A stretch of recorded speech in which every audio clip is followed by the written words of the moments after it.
주님, 당신께 함께 나아가는 이 시간에 새로운 희망과 기대가 생기게 하소서. 세상의 절망과 슬픔을 채 돌보지도 못하고 바쁘게 살아가는 일상을 성찰하게 하시고 하루하루가 주님 주시는 희망과 기대로 설레는 날이 되게 하소서. 의미를 상실한 이웃들과 작은 것들을 가꾸게 하시고 그 가운데 자라나는 하나님 나라를 발견하게 하소서. 예수 그리스도의 이름으로 기도합니다. 아멘. 예, 오늘 주신 말씀 봉독하겠습니다. 요한계시록 11장 17절에서 18절 말씀입니다. 이르되 감사하옵나니 옛적에도 계셨고 지금도 계신 주 하나님 곧 전능하신 이여 친히 큰 권능을 잡으시고 왕노릇 하시도다. 이방들이 분노하며 주의 진노가 내려 죽은 자를 심판하시며 종선지자들과 성도들과 또 작은 자든지 큰 자든지 주의 이름을 경외하는 자들에게 상 주시며 또 땅을 망하게 하는 자들을 멸망시키실 때로소이다 하더라. 요한계시록 21장 1절 말씀입니다. 또 내가 새 하늘과 새 땅을 보니 처음 하늘과 처음 땅이 없어졌고 바다도 다시 있지 않더라. 아멘. 이 시간 포항 YMCA 직원 일동 나와서 선한 능력으로 특송하시겠습니다.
네, 이 시간 하늘과 땅을 새롭게라는 주제로 포항제일교회 정대진 목사님 나오셔서 말씀 선포해 주시겠습니다.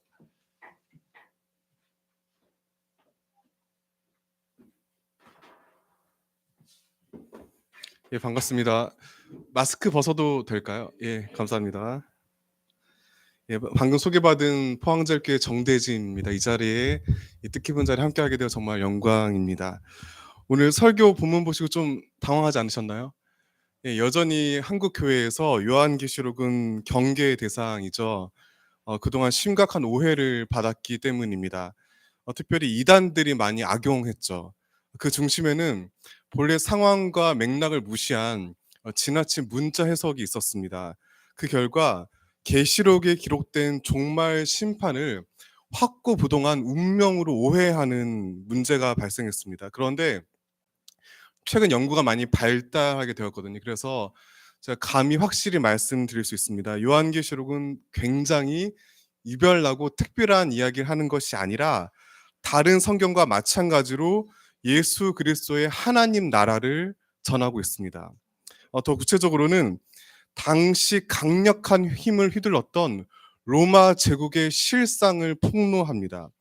황제가 아닌 죽임당하신 어린 양, 주 예수 그리스도만이 온 세상의 유일한 주님이시라는 위대한 복음을 전하고 있습니다. 그런 까닭에 다양하고 화려한 상징과 비유를 통해서 1차적으로 로마가 몰락할 것을 선언합니다. 즉 계시록이 향하고 있는 심판의 최종 목적지는 바로 바벨론으로 언급되는 로마입니다. 이런 주제를 드러내기 위해서 정말 환상 이야기가 쫙 펼쳐지는데 그 절정이 바로 7번째 나팔이거든요. 7번째 나팔을 불면서 3번째 재앙이 시작됩니다. 너무나 중요한 장면이에요. 그러니까 이때 이 계시록을 받아들고 읽어준 사람의 귀 기울이는 그 소아시아 7교회 성도들은 분명히 침을 꼴깍 삼키면서 집중하고 있었고, 우리도 마찬가지로 집중해야 한 계시록 이야기의 아주 중요한 순간인데, 그런 까닭에 요한이 이때 독자들이 결코 놓치지 말아야 할 핵심을 분명히 언급하죠. 어떻게 하냐면요, 하늘 어전의 24 장로들의 찬양을 들려줍니다. 본문 17절 제가 다시 봉독해 드리겠습니다. 이르되 감사옵나니 옛적에도 계셨고 지금도 계신 주 하나님 곧 전능하신 이여 친히 큰 권능을 잡으시고 왕 노릇하시도다. 여기에서 삼위일체 하나님의 정체성이 분명히 드러납니다. 먼저 과거와 현재를 포함한 모든 시간을 초월하시죠. 또한 권능을 잡으시고 왕노릇, 즉 세상을 다스리십니다. 이러한 찬양이 오늘 우리에게는 너무나 당연하게 들릴 수 있습니다. 하지만 계시록이 처음 기록되고 전해졌던 그 1세기 교회 상황에서는 절대로 단순하지가 않아요. 제국 반역범으로 십자가에 처형당한 예수가 곧 주님이시라는 외침은 당시 사람들에게는 말도 안 되는 헛소리였습니다. 특히나 역사상 가장 눈부신 제국을 이룬 황제를 주님으로 숭배했던 그 시대 상황 때문에 고난받는 교인들조차 움츠러들었습니다. 심지어 신앙을 저버리기도 했습니다. 그런 혼란 가운데 하나님께서는 사도 요한을 통해 분명히 말씀하십니다. 예수 그리스도만이 온 세상의 유일한 주님이십니다. 이 복음을 이 시간 다시금 마음 깊이 새기시기를 바랍니다. 황제가 아니라 오직 예수님만이 내 삶의 진정한 통치자이심을 믿음으로 고백하시기를 소망합니다. 따라서 주목해야 할 것은 그러한 주님이 심판하시는 대상인데, 우리 18절 다 함께 읽겠습니다. 시작. 이방들이 분노함에 주의 진노가 내려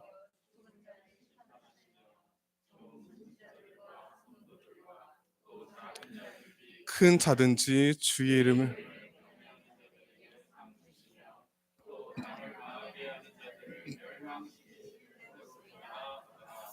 18절의 마지막 문장 제가 다시 읽어드리겠습니다. 또 땅을 망하게 하는 자들을 멸망시키실 때로소이다. 이 18절의 문장 구조를 주목하시길 바랍니다. 신약 원문도 순서가 거의 일치하는데요. 먼저 전반부에 주님의 진노와 심판을 선언합니다. 그런 다음에 주님을 경외하는 자들에게 주어질 상을 노래하죠. 이 자체로 상과 심판이라는 충분한 완결성을 가지고 있지 않습니까? 그런데 여기서 멈추지 않고 접속사가 등장하죠. 또, 그러니까 그리고 또가 굳이 등장하죠. 심판받을 앞에 나온 무리에서 특정 사람들을 떼어서 분명히 언급하고 있습니다. 게다가 망하게 하는 자들을 멸망시킨다는 언어 기교가 등장해요. 그러니까 헬라 원문도 같은 어근 단어를 두 번 변형해 사용하는데요. 이토록 계시록이 엄중하게 심판을 경고하는 대상이 누구죠? 땅을 망하게 하는 자들이죠.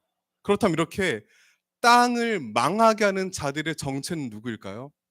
관련해서 요한계시록이 땅에 대해 상당히 많은 관심을 가지고 있음을 유념해야 됩니다. 그러니까 헬라어로 땅을 게라고 하는데, 이 단어가 마태복음 27회, 마가복음 9회, 누가복음 16회, 요한복음 4회, 사도행전 18회 나오거든요. 모두 몇 번일까요?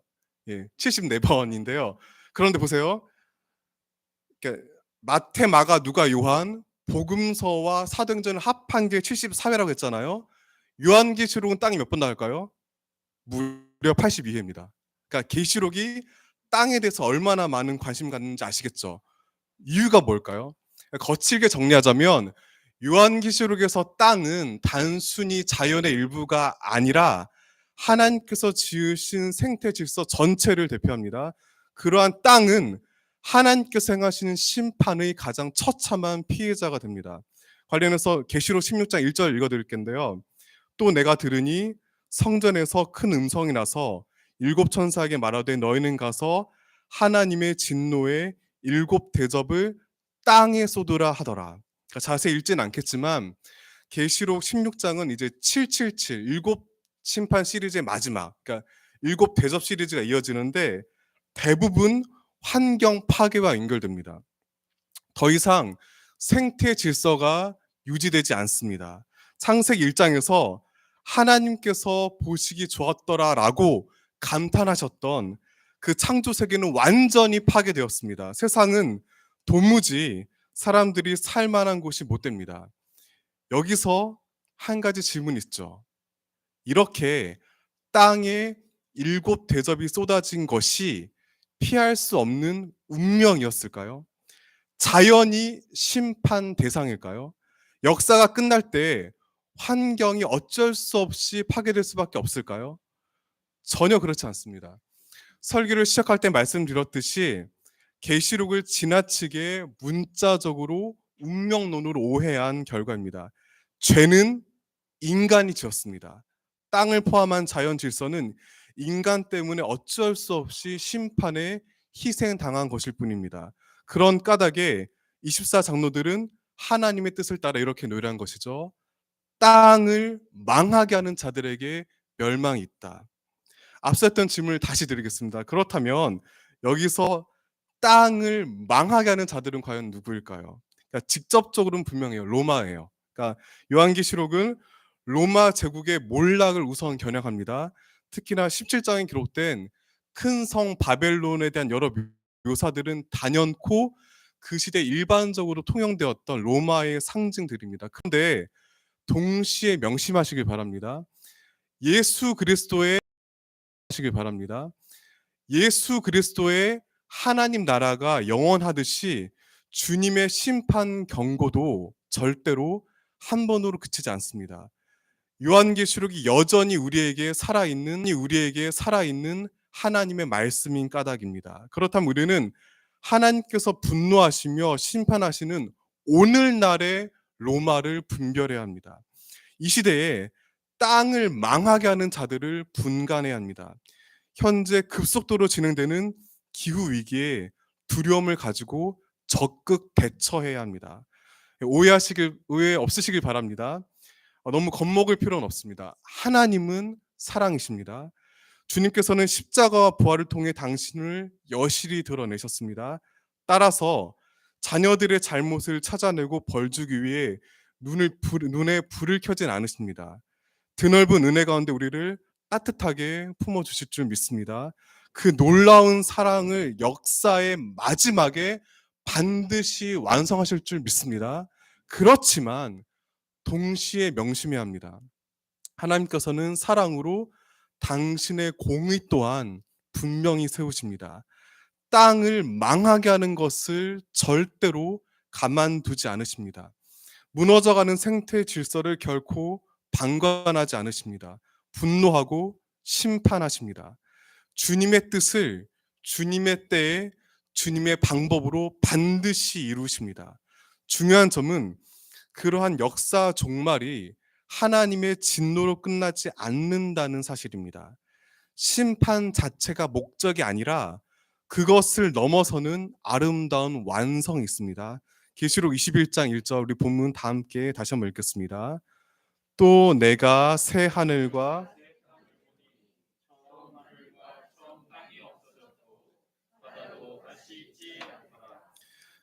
사도 요한은 역사의 마지막에 펼쳐질 처음 하늘과 처음 땅과 바다가 사라졌습니다. 그런데 처음 하늘과 처음 땅과 바다가 사라졌습니다. 그런데 이것을 물질적으로 오해하시면 안 됩니다. 그러니까 이렇게 설명할 수 있는데요.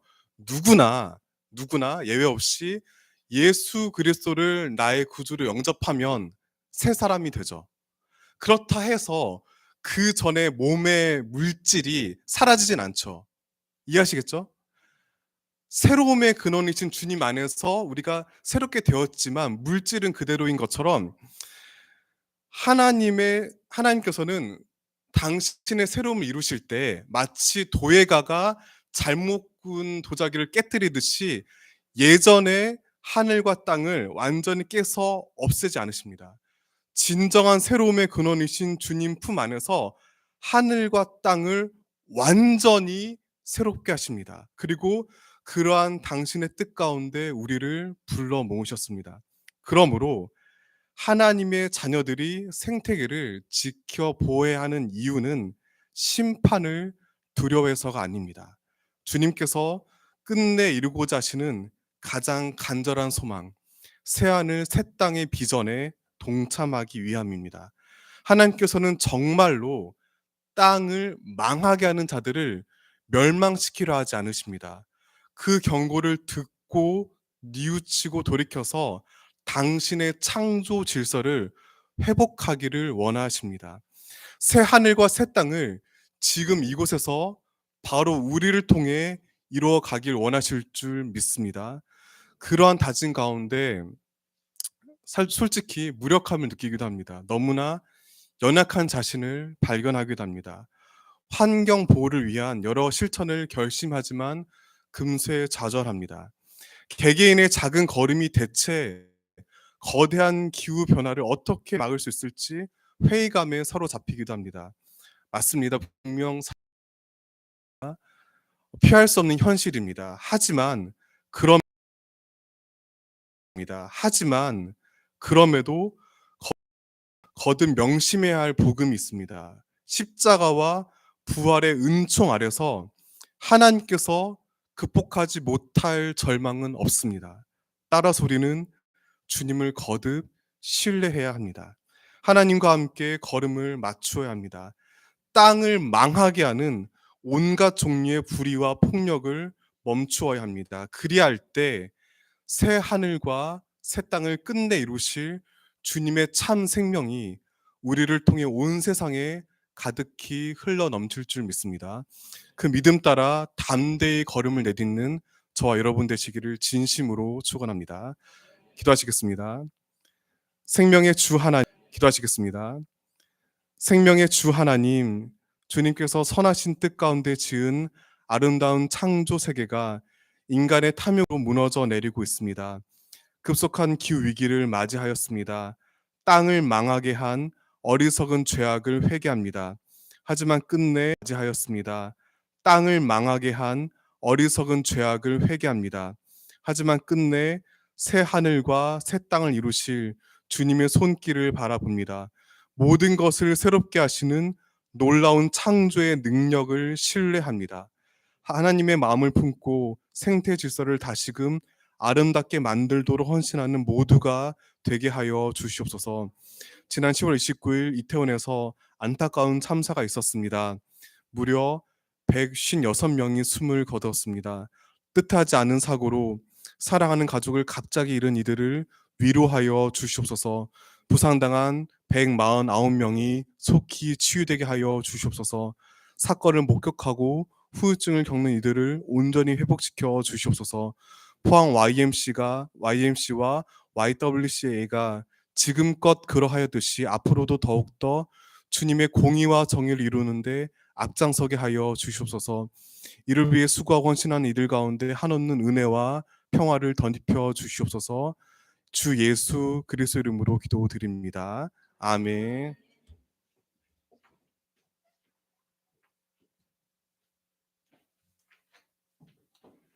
네, 은혜의 말씀 감사합니다. 네, 이 시간 영적 회복, 선한 영향력, 그리고 평화를 위한 기도의 시간을 갖겠습니다. 이태원 참사와 영적 회복을 위해 김인혜 포항 YWCA 회장님께서 하나님의 공의와 선한 영향력을 위하여, 정기석 포항 YMCA 사무총장님께서 또 지구 온난화 극복과 전쟁의 종식, 희망을 위하여 이동섭 포항 YMCA 이사장님께서 기도해 주시겠습니다. 기도 후에 정대진 목사님 축도로 예배를 마치겠습니다.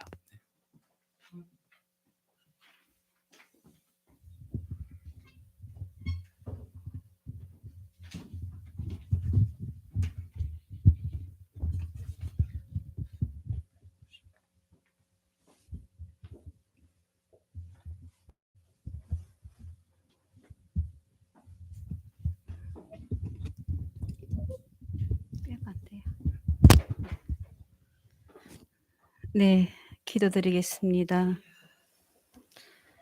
그가 우리를 흑암의 권세에서 건져내사 그의 사랑의 아들의 나라로 옮기셨으니 그 아들 안에서 우리가 속량 곧 제사함을 얻었도다. 아멘.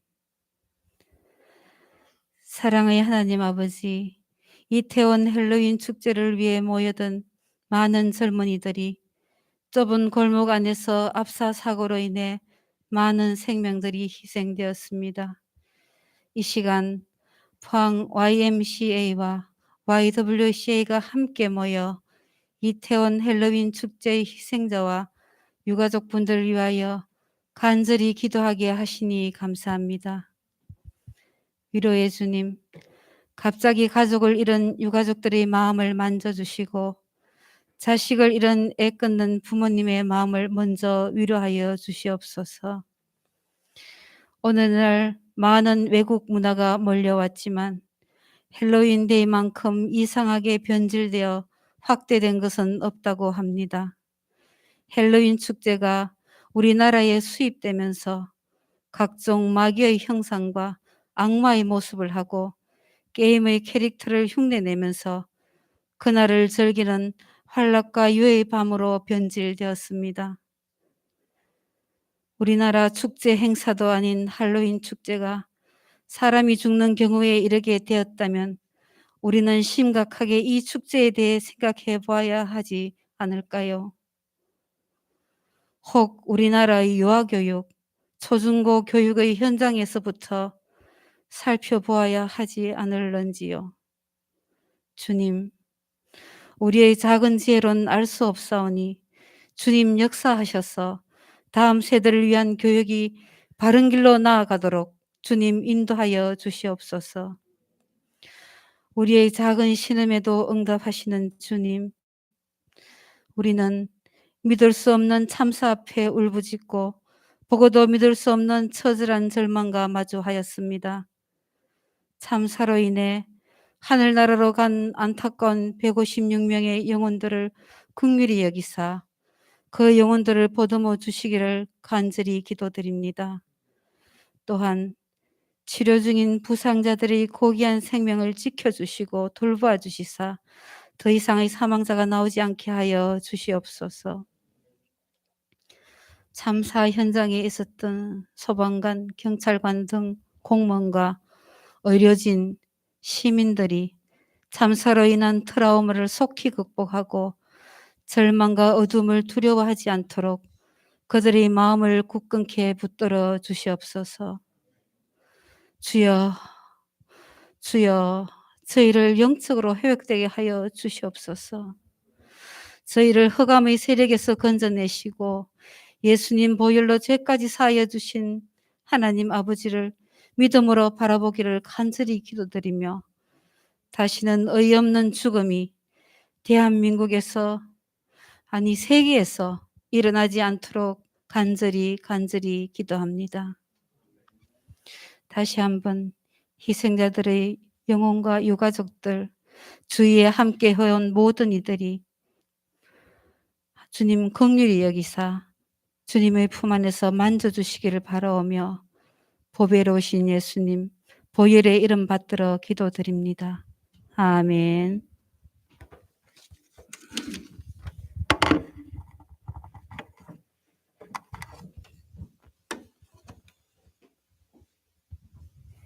기도드리겠습니다. 인류 역사를 주관하시며 섭리해 가시는 하나님을 높이 찬양하며 경배합니다. 주님, 저희는 불평등이 악화되고 한 번의 실패가 인생의 나락으로 떨어뜨리는 위험한 구조 속에 살아가고 있습니다. 법의 집행은 공정하지 않고 진실이 거래되는 세상에 살아가고 있습니다. 이 불의 속에서 하나님이 세상을 사랑으로 창조하심을 기억하게 하소서. 주님의 사랑 안에서 용기를 가지고 부정과 불의에 침묵하거나 협력하지 않게 하시고 하나님의 공의와 정의가 강물처럼 흐르게 하소서.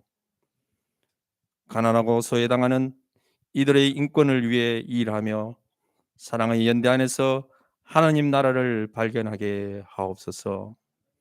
주님, 어렵고 힘들수록 어린 아이와의 마음으로 하나님을 절박하게 찾게 하소서. 우리에게 주신 가족, 동료, 지역사회와 함께 공동의 소망을 갖게 하소서. 노동과 침묵, 그리고 기다림의 기도가 끊이지 않게 하시고 흔들리지 않는 소망으로 나라와 민족, 세계의 재건에 동참하게 하옵소서. 주님께서도 이웃과 사랑하고 연대하며 사셨던 것을 기억합니다. 그 생명의 길을 더디더라도 우리가 함께 갈 수 있도록 저희를 축복하여 주옵소서. 주님, 우리 사회는 타락과 방종의 나락으로 떨어지고 있습니다. 가정과 학교와 사회 폭력, 학대, 음행, 부정부패, 우상숭배, 이단 사이비가 만연되어 오염되고 있고 부도덕한 수많은 죄악으로 얼룩져 있습니다. 하나님 아버지, 깨끗하게 이 세상을 치료하여 주옵소서. 믿음의 자녀들이 선한 영향으로 이 사회를 거룩하고 삐된 삶으로 변화시켜 회복시켜 주옵소서. 이 모든 말씀 길이요 진리요 생명 되신 예수 그리스도 이름으로 기도하옵나이다. 아멘.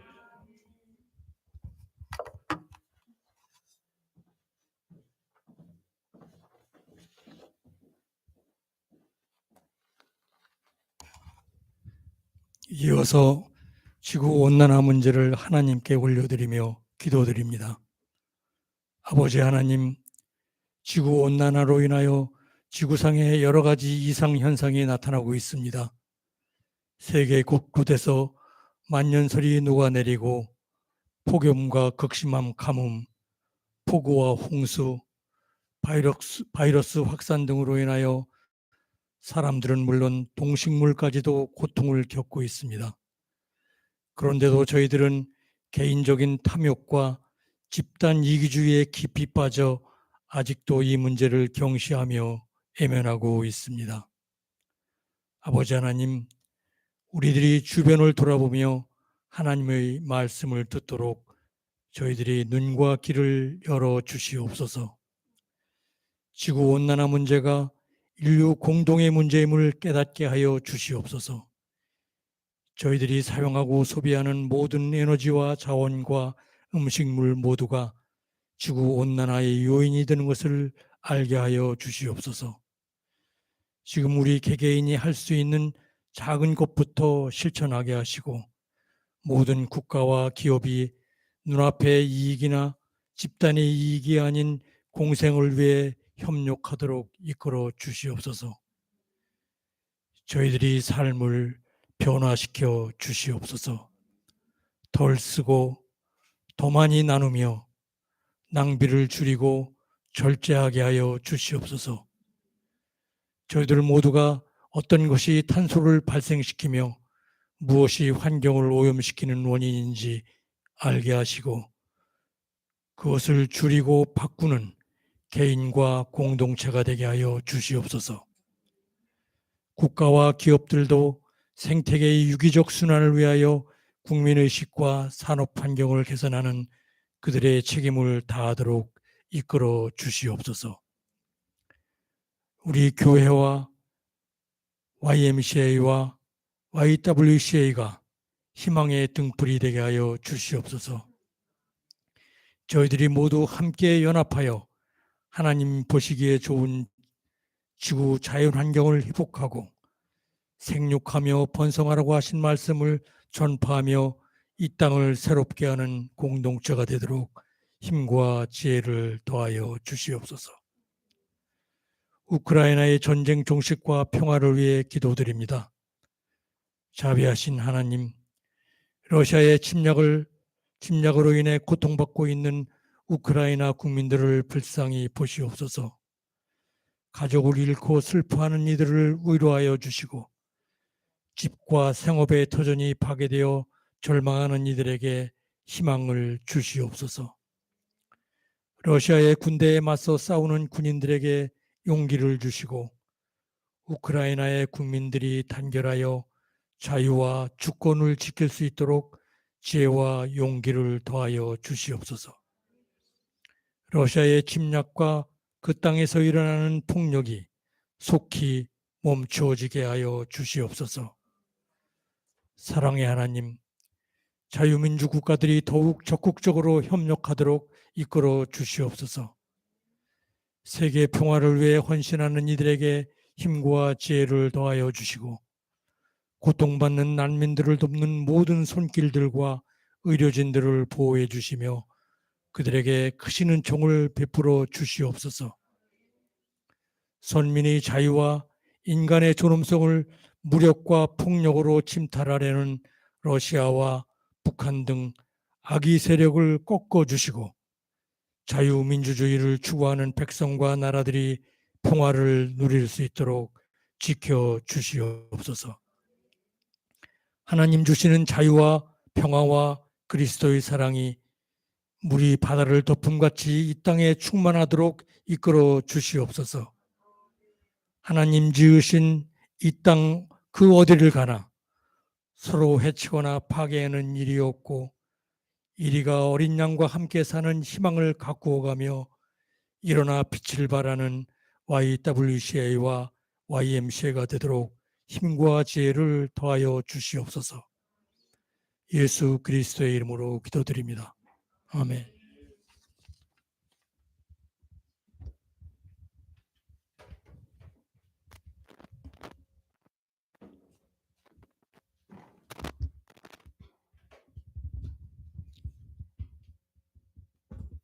축도하겠습니다. 온 하늘과 땅을 새롭게 하시는 주 예수 그리스도의 은혜와 아버지 하나님의 사랑과 성령님의 사귐이 창조 질서 회복을 위해 앞장서 헌신하시는 포항 YMCA, YWCA 모든 가족과 내빈들 가운데 영원히 함께 하시기를 축원합니다. 아멘.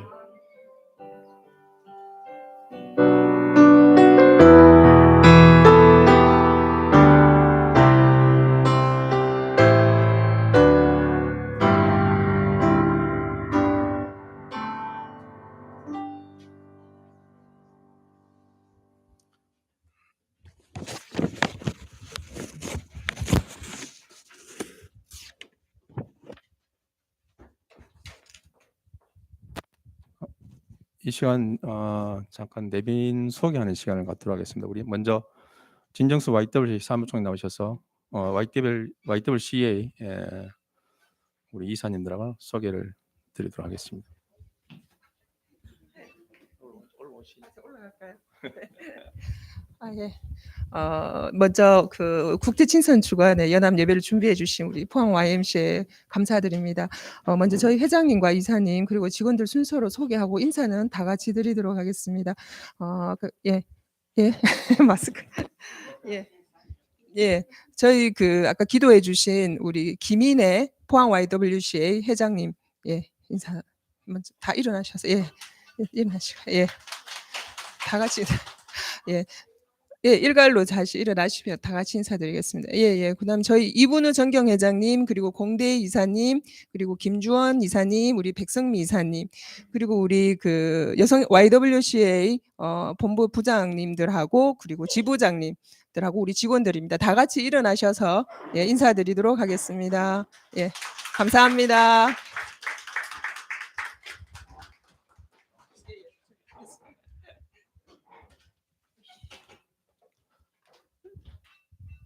다음은 우리 YMCA 임원을 소개해드리도록 하겠습니다. 먼저 이동섭 이사장님 큰 박수로 해주십시오. 다음은 우리 이순자 정경 이사장님 바쁘신데 참 감사를 드립니다. 우리 김민규 부이사장님 감사를 드립니다. 다음은 우리 YMCA 법인 직원하고 우리 청소년 쉼터가 원래 7월 1일 날 개소를 했습니다. 직원들 좀 일어서 주세요. 우리가 YWCA에 되면 아주 작습니다. 아주 가족적인 분위기에 우리 근무를 하고 있습니다. 큰 박수로 환영해 주십니다. 감사를 드립니다. 먼저 YMCA하고 YWCA가 이렇게 공동 기도회를 개최하시도록 인도하신 하나님께 먼저 감사를 올려드립니다. 바쁘신 가운데 귀한 말씀 주신 우리 정대진 포항제일교회 목사님 정말 고맙고 감사의 말씀드립니다. 이어서 우리가 저들 오늘 말씀도 그래 하셨지만 새하늘과 새 땅 우리가 이거 좀 하나님께서 이 천지를 창조하셔가지고 정말 우리 인간에게 맡겼는데 너무나 우리가 자연을 훼손시키고 하나님 창조 질서를 우리 인간들이 파괴하는 것 같습니다. 그래서 우리 이사님 특별하게 우리 기후변화에 대해서 우리가 좀 약간의 어떤 지식을 가지고 작은 하나라도 실천해 나가자 하는 우리 이사님의 방침이십니다. 그래서 제가 오늘 정정혜 국장님을 모셨는데 우리 지속가능협회 사무국장님도 이어서 탄소 중립에 대해서 잠깐 좀 발표를 듣고 친교를 시간을 갖도록 하겠습니다. 그래서 원래 저희들 YMCA, YWCA는 정말 많은 협력한 일을 많이 했습니다. 우크라이나 전쟁을 위해서 평화를 위해서 우리가 기도회도 같이 공동을 개최를 하고 또 일본 오염수 해양 방류 때문에 우리 같이 협력해서 우리 시민단체로서 캠페인도 하고 여러 가지 일을 하고 있습니다.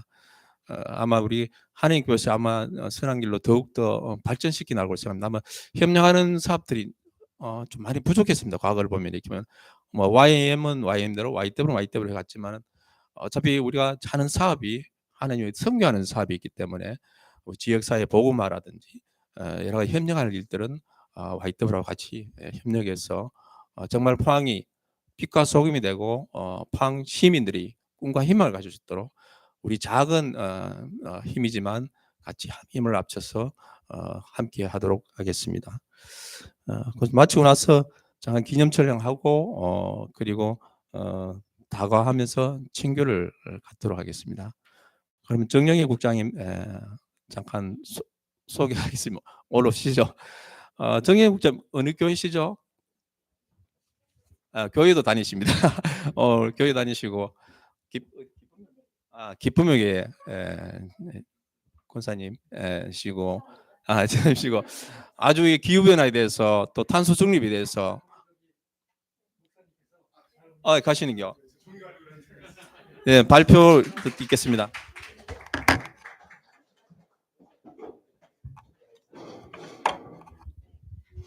저도 마스크 벗겠습니다.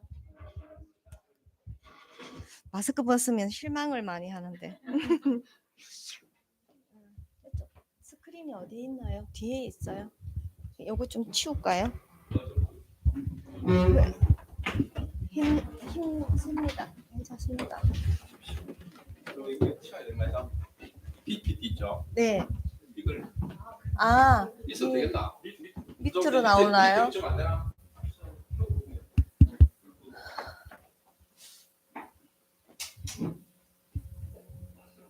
제가 요즘 계속 저희들이 캠페인이 이 탄소 중립과 관련해서 캠페인이 좀 많아서 복장이 좀 자유롭습니다.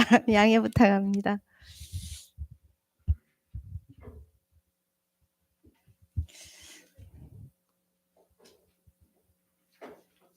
네. 요렇게 뜰 것 같으네요. 네, 뭐 볼만한 것 같은데요.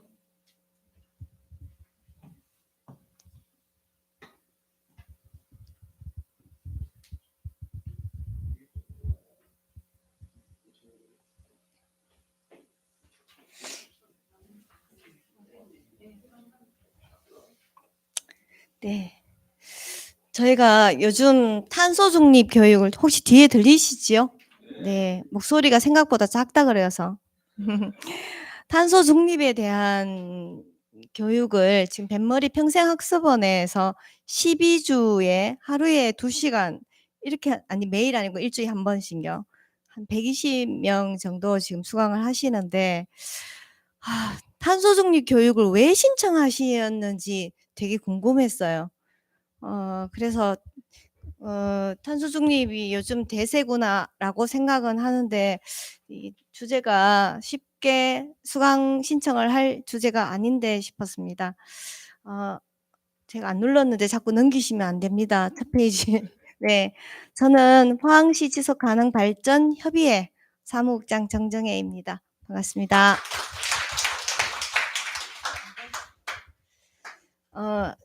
일주일에 12주를 하루에 2시간씩 하는 강의를 이렇게 오늘 10분에서 20분 안에 네, 최선을 다해서 달려보겠습니다. 저희가 바로 앞전에 제가 오전에 저희가 운영하는 기관이 지속가능 발전협의회에서 운영하는 기관이 포항환경학교와 포항시 기후변화 교육센터가 또 있습니다. 내년에는 또 지역 환경교육센터를 더해서 지정받아서 저희들이 또 운영을 하는데요. 그게 이제 환경 강사가 있어서 상대동에서 조금 전에 또 교육이 있었었는데 일반 우리 시민들 대상으로는 좀 실천 위주의 교육을 합니다. 좀 쉽게 빨리 뭐 이렇게 간단하게 설명해 달라는 요구가 많기 때문에요. 근데 오늘은 제가 그래도 기관에서 직원분들이셔서 기본적인 기후변화나 실천에 대한 방안은 좀 아실 것 같아서 조금 저는 이제 다른 방향을 넣었습니다. 오늘 요한계시록은 집에 가서 제가 다시 잘 읽어보도록 하겠습니다. 네. 여기 얘기인가요? 네. 요즘 저희 기후변화라는 용어는 요즘 잘 안 씁니다. 기후변화보다 좀 더 긴박함을 주기 위해서 기후위기, 기후비상행동 좀 이렇게 적극적인 기후 액션 이런 식으로 긴박함을 지금 드러내고 있습니다. 지금 요 표지도 책자의 하나의 표지인데요. 좀 많이 무엇을 뜻하는지 좀 아시겠죠? 그 말씀해 보세요, 청장 선생님. 네. 여기가 1850년이고요. 여기가 2020년까지입니다. 지구의 온도 변화를 나타낸 건데요. 여기서 여기까지 지금 빼기 빨리 해 보세요. 지금 몇 년 정도 걸렸을까요? 1850년 2020년. 제가 계산할게요. 170년입니다. 네. 2022년까지 하면 172년이겠죠. 자, 온도 색깔이 갑자기 여기 한 1980년대 이후에 붉은색으로 확 바뀌었습니다. 안 넘어가는데요? 이건가요? 아닌데. 네. 앞에 하나 더 있었죠. 아이고, 죄송합니다. 네. 지구는 지금 평균 기온이 약 몇 도일까요? 약 평균 온도, 북극, 남극, 열대지방 다 합쳐서 나누게 했을 경우에 지금 우리 가을 날씨 정도 15도입니다. 그런데 조금 전에 우리 또 이사장님하고 말씀하셨던 지구 온난화의 주범이 되는 온실기체는 반드시 필요한 겁니다. 그런데 그 온실기체가 과하게 많다 보니까 지구의 평균 온도가 자꾸만 올라가는 게 문제인데요. 지구 평균 온도가 올라가는 것은 이산화탄소의 농도와 굉장히 밀접한 관련이 있지요. 이산화탄소와의 관련이 있습니다. 만년에 4도 상승하던 것이 100년에 1도가량 지금 상승했습니다. 그러면 엄청난 지금 상승이죠. 지구의 지금 6번째 대멸종의 위기 앞에 와 있다고 과학자들이 말을 하고 있습니다. 지구 평균 온도 만약 온실기체가 없다면 지구의 온도는 어떻게 될까요? 지구에 온실기체가 없다면 온실기체는 반드시 필요한데 지금 많다 그랬잖아요. 그렇다고 또 없으면 어떻게 될까요? 추워집니다. 복사열에 의해서 지구가 보호되고 있는데 추워지는데 마이너스 33도가 내려갑니다. 그러면 영하 18도가 돼버리거든요. 그래서 필요한 부분 없을 수는 없습니다. 있어야 되는 건데 지구의 온도, 이산화탄소 농도의 변화로 인해서 지구의 온도가 변화하면 이산화탄소에 비례해서 다른 여러 곳에 이제 생태계의 변화를 불러일으키게 되지요. 하나하나는 보지 않겠습니다. 이것은 또 우리 사회 경제적인 변화까지 다 불러일으키고 있습니다. 우리 세계 인구의 변화, 도시 인구 변화, 물 사용, 종이 생산 모든 것에 영향을 미치게 됩니다. 여기에 뭐가 하나 더 있을 것 같네요. 네. 지금은 과학자들이 티핑 포인트에 와 있다고 들어보셨죠? 임계점. 그러니까 우리가 이제 외부에서 스트레스를 받다가 참을 때까지 참잖아요. 참다가 지금 폭발 직전에 와 있다는 거죠. 누군가가 조금만 더 건드리면 나는 확 폭발해지는 바로 폭발 직전에 와 있다는 게 티핑 포인트입니다. 지구가 지금 그런 상황에 있다고 합니다. 여기 지금 오늘 이 자리에 앉게 되신 것도 여기 지금 IPCC에서 2018년도 1.5 특별 보고서를 제출한 것 때문에 지금 이 자리에 앉아 계시는데 이전에도 저희들이 기후 변화나 뭐 이런 얘기를 녹색 성장 이런 쪽으로 교육 많이 들으셨잖아요. 장바구니 사용하자는 얘기는 옛날부터 있었는데 지금 그때의 상황과는 비교도 안 될 만큼 위험한 상황이다. 그래서 우리가 이 특별 보고서가 제출되었다 하는 거고 제가 요 관련해서는 자료는 팜플렛은 가져 있으니까 나중에 참고로 좀 보시면 좋겠습니다.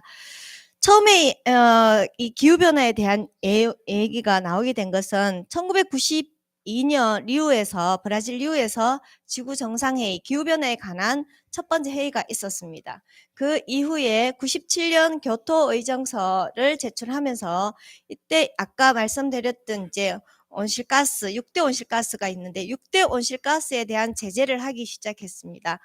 이때 전 세계적으로 이제 선진국 38개국에는 자발적으로 온실가스 감축을 하라, 5.2% 감축해야 된다라고 했고요.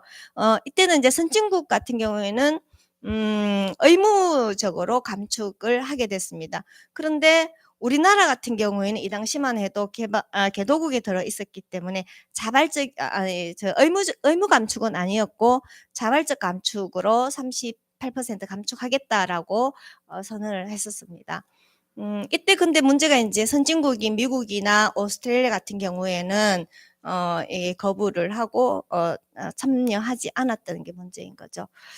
이때 이제 6대 온실가스가 지금도 중요하긴 한데요. 온실기체, 조금 전에 말씀드렸던 온실기체는 제일 많이 이제 온실기체에 지구온난화에 영향을 미치는 건 사실은 수증기입니다. 근데 수증기는 우리가 순환을 하죠. 계속. 지구가 생기면서부터 계속 이 지구에서 순환을 하기 때문에 더 증가하거나 더 뭐 그런 문제는 없습니다. 그래서 수증기는 아예 6대 온실가스에 들어가지 않고 6대 온실가스라 하면 이제 이산화탄소, 메탄, 그리고 아산화질소, 그리고 프레온가스로 불려지는 세 가지가 있습니다. 과불화탄소, 육불화황, 또 하나가 뭐였죠? 네, 6개가 있는데 그 세 가지 프레온가스는 산업 공정에 주로 많이 쓰이는 거고 가장 문제가 되는 게 이산화탄소인 거죠. 이산화탄소의 양이 이산화탄소가 온실도에 기여하는 것을 1로 봤을 경우에 메탄은 그의 21배가 들어갑니다. 그리고 아산화질소 같은 경우에는 310배입니다. 그런데 이산화탄소가 1밖에 안 되는데 왜 이산화탄소를 문제시하느냐 하는 것은 너무나 많이 배출하기 때문에 뒤에 가면 그 표가 나오는데요. 온실 기체의 그 프로테이지 대부분이 차지하는 게 이산화탄소입니다. 그 이후에 97년도에 교토의정서가 2020년도에 만료되기 때문에 그 이후에 이제 신기후 체제로 들어가야 되는데 2015년 파리 협정에서 우리가 지금 얘기하고 있는 2도 아래로 웰빌로 했죠. 2도 아래로 끌어내려야 된다. 그리고 1.5도를 넘지 않도록 노력을 해야 된다라고 감축 NDC 감축 목표 계획을 각국마다 이제 제출하도록 하였습니다. 이때도 처음에 지금 바이든 대통령 오고 난 뒤에는 다시 가입을 했지만 미국이랑 캐나다랑 선진국 몇 개국이 또 빠졌고 우리나라에서도 여기에서는 좀 처음에 거부권을 행사를 했습니다. 그 이후에 2018년도 인천 송도에서 우리나라의 인천 송도 컨벤션 센터에서 IPCC 48차 총회가 있었는데요.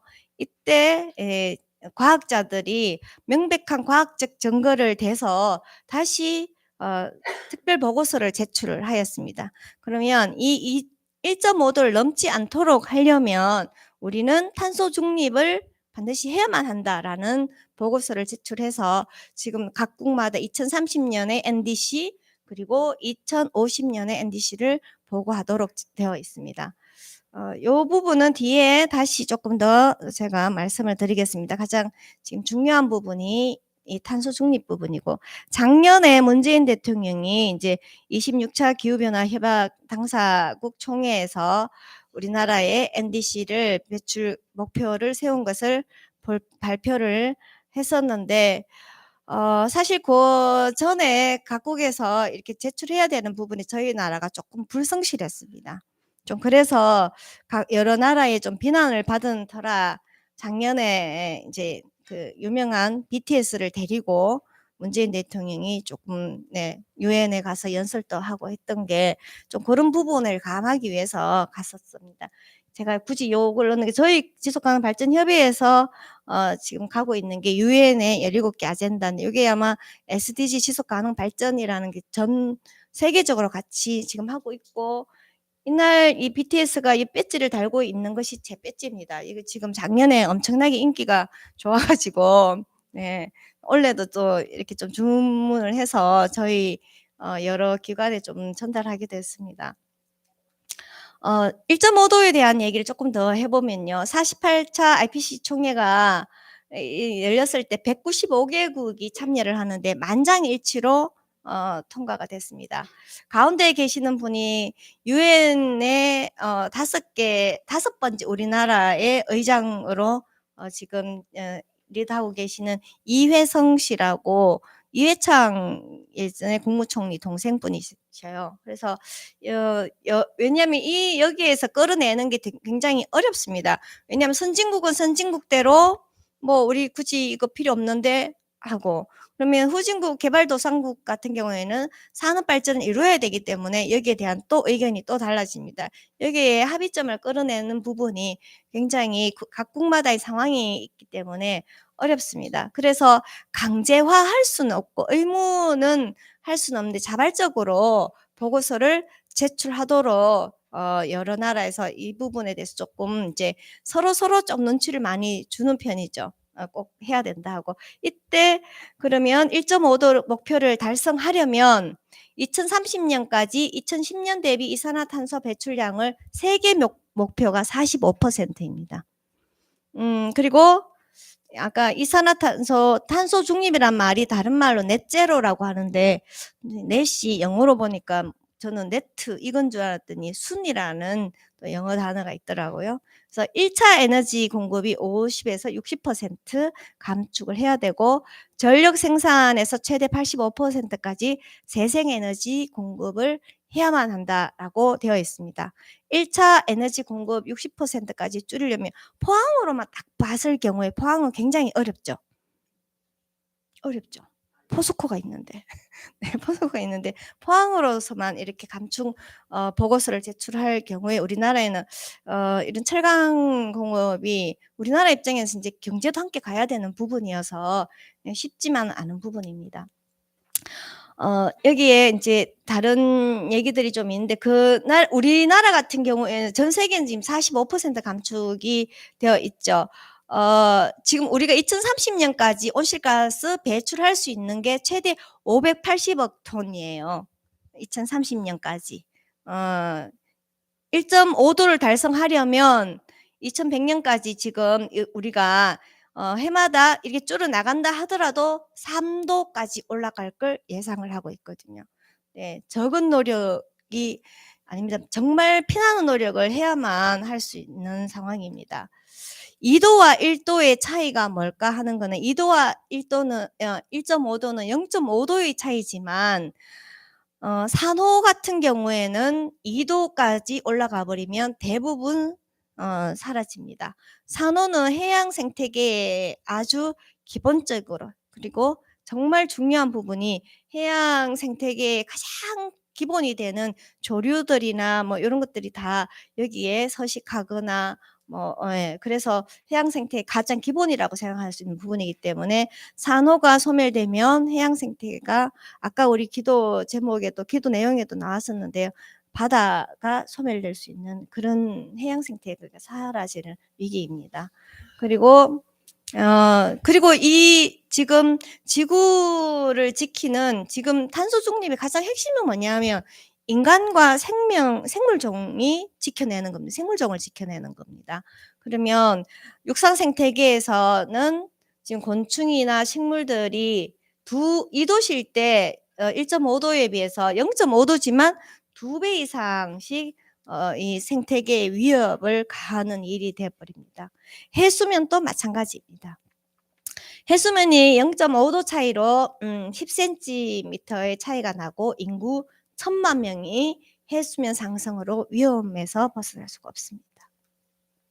우리나라의 온실가스 배출 현황을 보면 2018년도에가 7억 2,800만 톤을 배출을 했습니다. 전 세계 11위에 해당하는 배출량입니다. 2019년도에는 총 배출량이 700만 톤, 아니지, 이거 어떻게 읽어야지? 7억 100만 톤 정도 되죠. 총 배출량의 대부분이 에너지 부문에서 이산화탄소가 발생이 됩니다. 2018년도를 정점으로 찍고 난 뒤에 2018년도를 정점으로 2019년도부터 하향 곡선에 들어가긴 갑니다. 2020년. 그렇지만 2030년까지 우리나라는 40%를 감축 목표를 하고 있는데 달성하려면 10년 안에 엄청난 이제 에너지 전환도 필요하고 시민들의 자발적 노력이 필요한 거죠. 총 배출량이 지금 이렇게 봤을 때 이 총 배출량이고 아래쪽이 총 흡수량입니다. 이래서 탄소 중립은 절대 이루어질 수 없는 상황이죠. 아까 에너지에서 대부분 다 차지한다고 했습니다. 에너지 중에서 산업 부문은 우리가 경제 성장에서도 중요한 부분이고 할 수 없다 그러면 시민들에서 참여를 할 수 있는 부분이 어디냐 하면 이 수송 부분이 굉장히 큽니다. 그래서 도로 교통, 유럽 같은 경우에는 교통 문제에 있어서도 굉장히 전환이 빠르고 자전거 도로, 자전거 전용 도로가 몇 차선씩 되어 있고 그 부분이 우리가 따라갈 수 없게 지금 발전되어 있습니다. 온실가스 부분에서도 지금 CO2가 이산화탄소가 대부분 차지하고 있죠. 6대 온실가스 중에 과불화탄소, 육불화황, 수소불화탄소, 네, 아산화질소, 메탄. 메탄 같은 경우에는 지금 이제 북극의 빙하가 녹음으로써 메탄이 계속 발생하죠. 일일 포항 같은 경우 우리 철길 숲에 나오는 거 그것도 메탄 가스입니다. 한 10년까지 탈 거라고 하던데 포항은요. 철길 숲이. 아산화질소 같은 경우 이제 농사 지을 때 비료를 많이 쓰시죠. 비료를 많이 쓰기 때문에 이제 발생하는 게 아산화질소입니다. 우리나라의 NDC 2030년까지 감축률을 보면 지금 2018년도에 정점을 찍고 2030년까지 목표를 이렇게 세워두었습니다. 2050년도에 탄소 제로를 해야 된다. 그러면 2030년까지 온실가스 목표를 달성하기 위해서는 전환 부분에 있어서 지금 44%죠. 1억 1,900만 톤을 감축을 해야 되고 산업에서 3,700만 톤, 수송에서 3,700만 톤을 감축을 해야만 우리가 할 수 있습니다. 전 세계의 목표는 45%, 우리나라는 40%. 조금 더 이제 이 부분에서 보고서 제출에 대해서 조금 의무는 아니지만 강하게 국가별로 요구를 하는 이유가 만약에 30년에 우리 40%까지 못했는데 그러면 그때 그럼 너 새로 해 이렇게 할 수는 없거든요. 2030년에가 40%면 2040년까지가 70에서 75% 지금 예상을 하고 있고 그리고 2050년에 제로화 시킨다는 겁니다. 지금 우리 여기 앉아 계시는 분들이 탄소 발생 나는 하는 게 없는데라고 생각하실 수도 있을 것 같아요. 근데 어디엔지를 한번 잘 좀 고민을 해봐야 되겠죠. 미국 같은 경우에 좀 더 발빠르게 목표를 빨리 끌어내기 위해서 지금 그린 뉴딜 우리나라에도 뉴딜 정책 지금 새로 그린 뉴딜 시행을 2년 전부터인가요 했죠. 이제 온실가스 감축을 위해서 여러 형태로 지금 노력을 하고 있고요.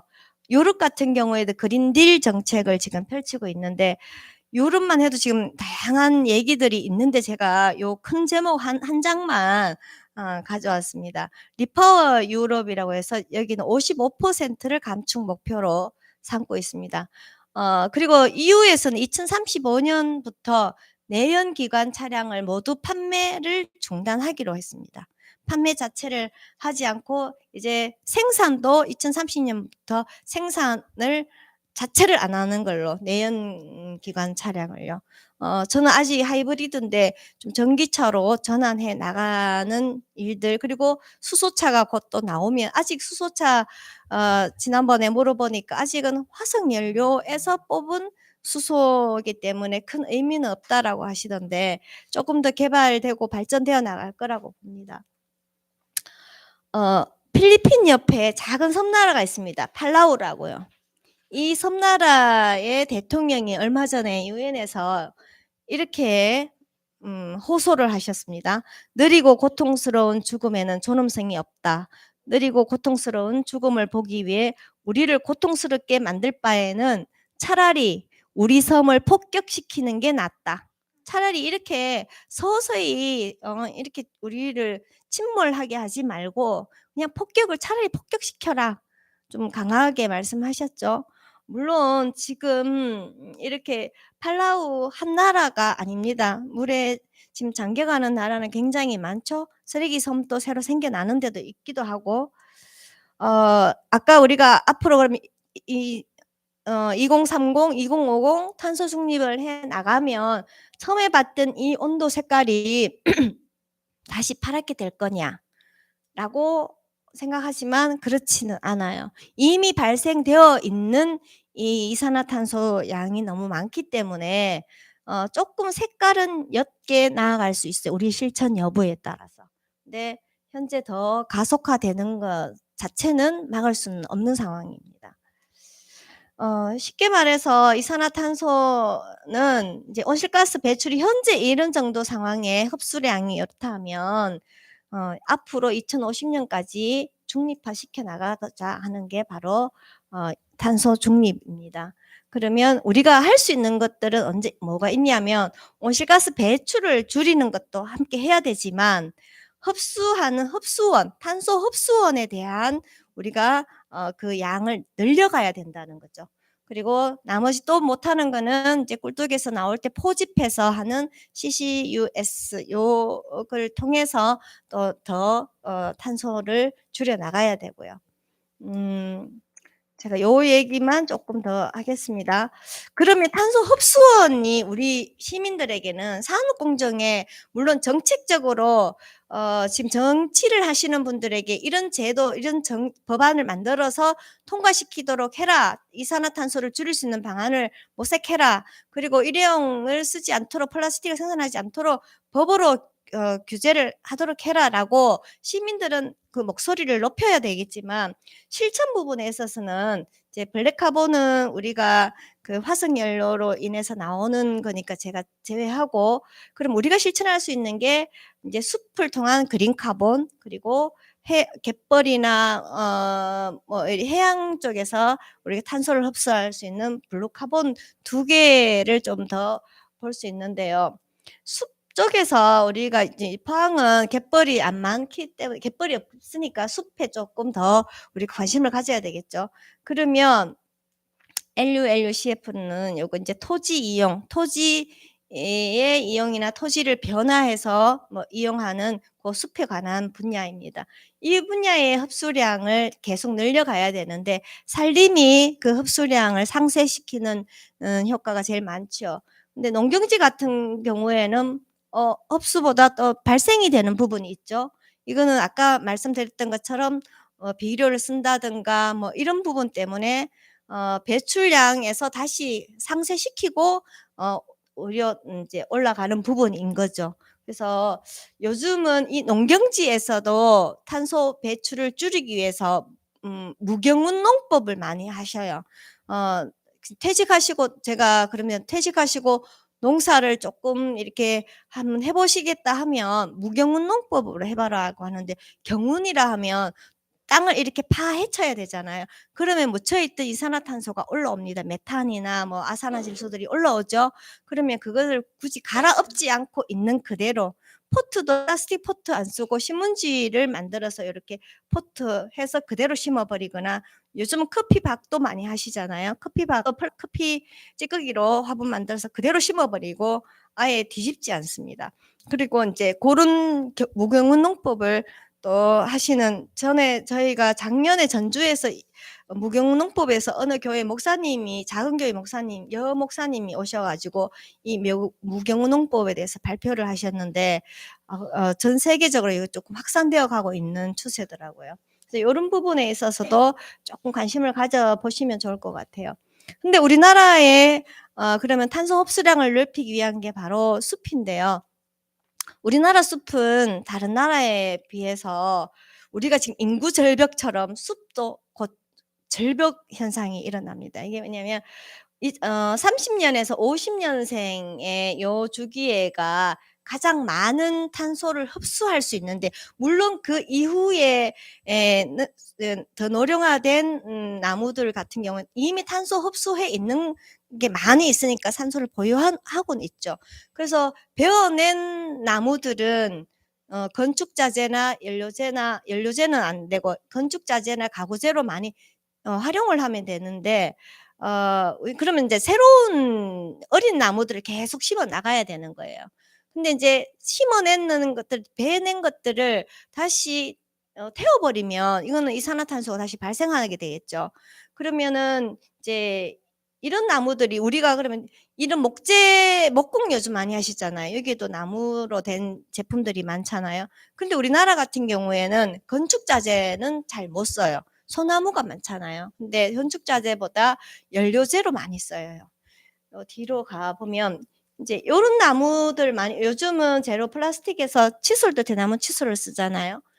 근데 땅에 섞을 때는 이거 괜찮긴 한데 이 제품들이 다 외국에서 들여오는 자재일 경우에 우리나라에서 베어낸 나무가 아니라면, 외국에서 수입한 나무라면 외국의 탄소를 우리가 갖고 오는 거랑 똑같은 거예요.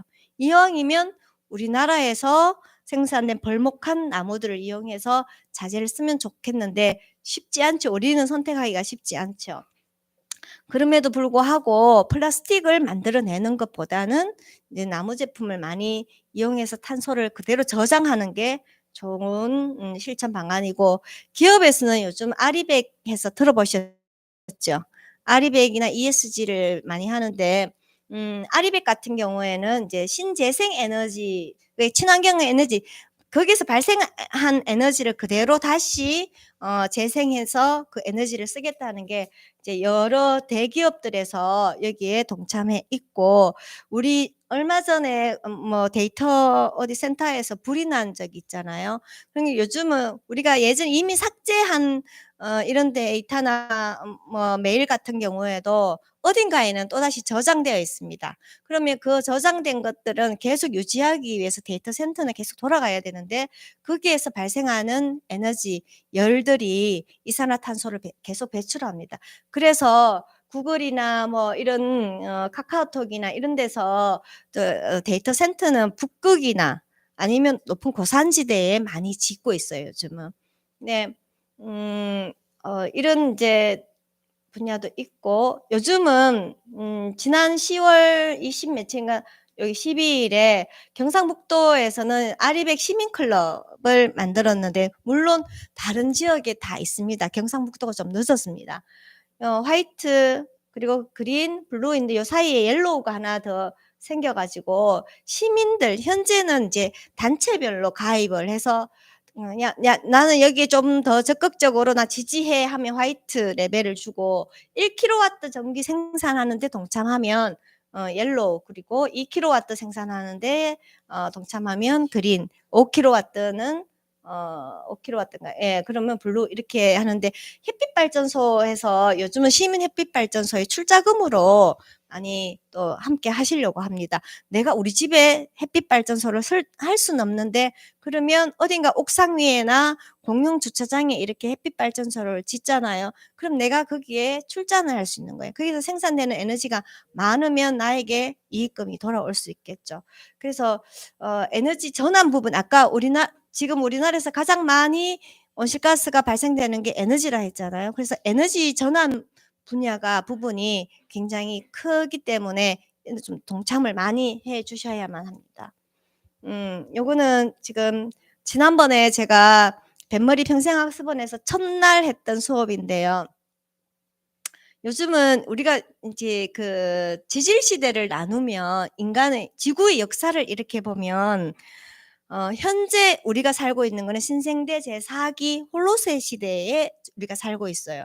그런데 세계 청서학회에서는 이제 지금 이렇게 지구가 가고 있는 이 상황에 조금 더 경각심을 주기 위해서, 아니다 그러면 지금은 인류세, 사람이 영향을 미친 안트로포에다가 그다음에 그 홀로세, 뭐 플라이스토세 하는 지질 시대를 나누는 새 단위를 써서 안트로포세 인류세라는 주장을 합니다. 세계 청소학회에서 주장을 해서 아직 공식적으로 유엔에 등록은 안 돼 있는데 지금 뉴스에도 많이 나오고 이 부분 하는데, 만약에 우리 여기 앉아 계시는 분들이 인류의 수백만 년 후에 지질 시대에 이렇게 우리가 남겼다, 무엇을 남길 것 같습니까?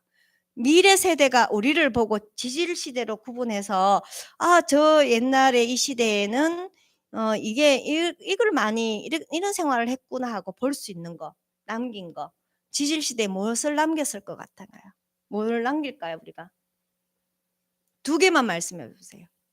제일 먼저 나와야죠. 플라스틱. 그죠? 플라스틱이 500년 넘어도 안 쓰니까 500년 사실 그 이상도 안 썼죠.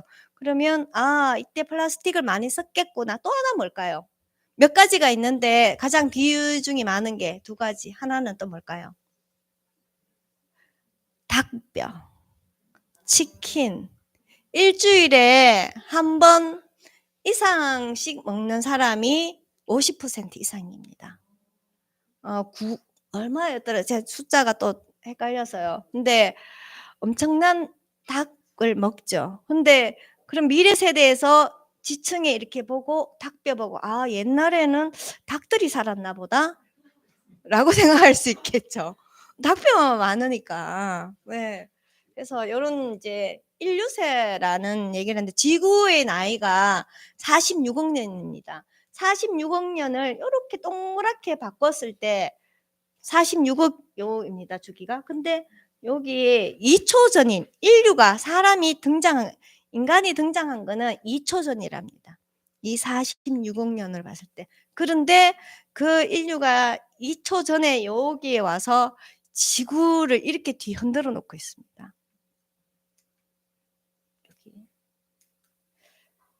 네, 요거 하나 이제 다 돼 갑니다. 네, 요거는 뭘 말씀을 드리냐면, 지구 생태 용량 초과의 날. 지구가 한 개잖아요. 근데 지구 한 개인데 우리가 사용하는 지금 쓰고 사용하는 이거는 지구가 마치 지구 전체 평균으로는 1.7개가 있는 것처럼 우리가 생활을 한대요. 그런데 한국인은 3.5개 있는 것처럼 생활을 한대요. 한국인들은 평균 1.7개지만 요거는 4월 2일은 2022년도 올해 4월 2일 여기 우리나라입니다. 우리나라는 요때 이미 4월 2일에 지구 한 개 다 썼대요. 그러면 4월 3일부터는 다른 나라의 지구를 빌려와서 써야 되는 상황인 거예요. 지구 생태 용량 초과인. 자, 요 마지막입니다. 우리는 현재 기후변화도 우리 지구 온난화만 얘기하는데 지구 한랭화가 됐든 다양하게 있죠. 파키스탄에 얼마 전에 홍수가 일어나서 국토의 3분의 1을 잃었다 했잖아요. 그때 누가 그랬어요. 어느 인터뷰한 사람이 성경에 나오는 그 내용 같다라고 얘기를 했다고 해요. 얼마 전에는 호주 산불 6개월 동안 타서 코알라가 10억 마리가 죽었습니다. 곳곳에 일어나는 여러 가지 정말 우리가 상상할 수 없는 여러 기상 이변 현상이 다 기후 위기에 일어나는 일인데, 모두가 생각하는 이 문제는 어떻게 보면 아무에게도 문제가 되지 않는, 왜냐하면 다 문제니까 나만 특별히 문제여야 내가 문제의식을 느끼지만 문제가 안 될 수도 있다는 겁니다. 조금 이제 모두의 문제점을 인식을 하고 계시는 곳에서 좀 다양하게 지구 실천과 관련된 일들을 해주시면 감사하겠습니다.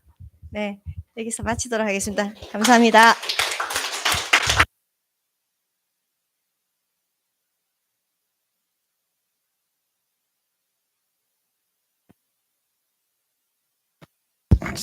한 20분에 압축이 하락이 너무 그러나 우리가 작은 지식이라도 우리 배워서 작은 하나하나 실천했으면 좋겠습니다. 우리 정영 의장과 다시 한번 박수로 감사드리겠습니다. 잠깐요, 기념 촬영하고 좀 다가를 나누도록 하겠습니다. 앞에 좀 채워주시죠.